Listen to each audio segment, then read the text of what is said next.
Ya, Assalamualaikum warahmatullahi wabarakatuh. Bapak Ibu yang kami hormati, pada kesempatan yang baik ini saya akan menyampaikan hasil pengabdian masyarakat saya, Ardi Pramono, dengan Dr. Muhammad Kurniawan di pada Kader Muhammadiyah dan Aisyah. Pengabdian ini saya beri topik survei pertolongan henti jantung pada Kader Muhammadiyah Aisyah. Seperti kita ketahui bahwa penyakit kardiovaskular seperti jantung koroner itu dapat mengalami henti jantung mendadak, sehingga kita sering mendengar berita bahwa seseorang tiba-tiba henti jantung atau pingsan, tidak sadarkan diri saat melakukan aktivitas. Mungkin sedang bersepeda, mungkin sedang tenis atau bulu tangkis dan lain-lain. Nah, pertolongan ini harus segera dilakukan secara tepat dan cepat, karena semakin cepat diberikan pertolongan, maka harapan hidup akan lebih baik. Nah, kalau jatuhnya di tempat umum, maka siapa yang harus menolong? Yang harus menolong adalah temannya atau orang sekitar. Sehingga perlu pelatihan dan pembentukan kesadaran pada masyarakat akan bahaya dan cara menolong yang benar. Jadi pengabdian ini bertujuan untuk melatih dan membentuk kader Muhammadiyah Aisyah untuk mengerti tanda serangan jantung dan cara menolongnya. Metodenya dan subjek yang kami gunakan yaitu dengan cara survei cross seksional pada kader Muhammadiyah dan Aisyah Yogyakarta. Dalam hal ini kami mengajak kader yang di Moyu dan Sleman, tetapi karena pandemi ini jadi kami malah lebih luas.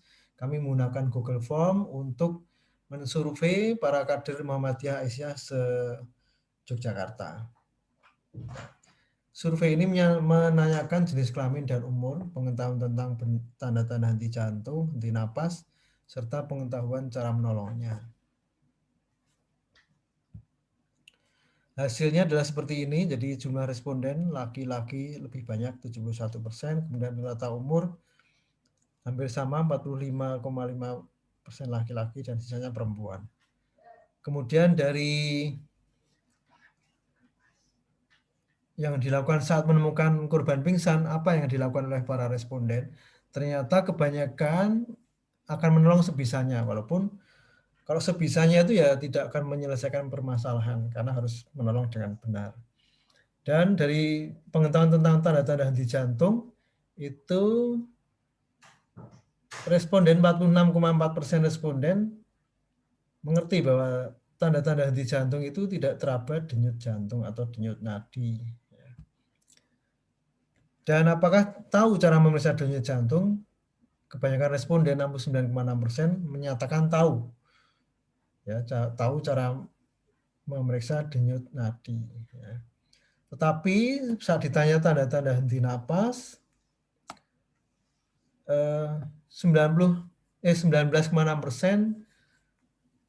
itu responden menyatakan jatuh pingsan atau tidak tahu, itu sebanyak 14,3% bahwa orang itu adalah pingsan. Ya. Bahwa orang itu mengalami henti jantung atau pingsan.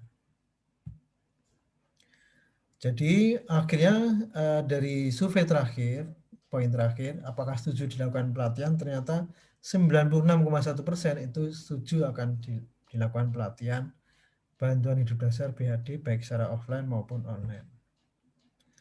Jadi meskipun penelitian ini hanya mengandalkan pengambilan data secara survei pada masyarakat tertentu, tetapi temuan ini dapat memberikan sedikit gambaran untuk mengembangkan pelatihan resusitasi jantung paru pada masyarakat awam. Jadi pelatihan yang terus-menerus dapat memberikan pengetahuan tentang cara melakukan RCP yang berkualitas sehingga angka keberlangsungan hidup korban henti jantung akan meningkat. Jadi disimpulkan bahwa dari survei di atas maka dapat disimpulkan bahwa pengetahuan kader Muhammadiyah Aisyah tentang henti jantung masih belum seragam dan hanya sedikit yang mengetahui cara pertolongannya. Nah, tentu saja survei ini masih perlu terus dikembangkan dengan pelatihan, dengan tatap muka, tetapi mungkin agak terbatas di musim pandemi ini. Kami mengucapkan terima kasih pada LP3M UMY atas bantuan dana untuk melakukan pengabdian masyarakat ini. Terima kasih. Demikian dari kami. Assalamualaikum warahmatullahi wabarakatuh.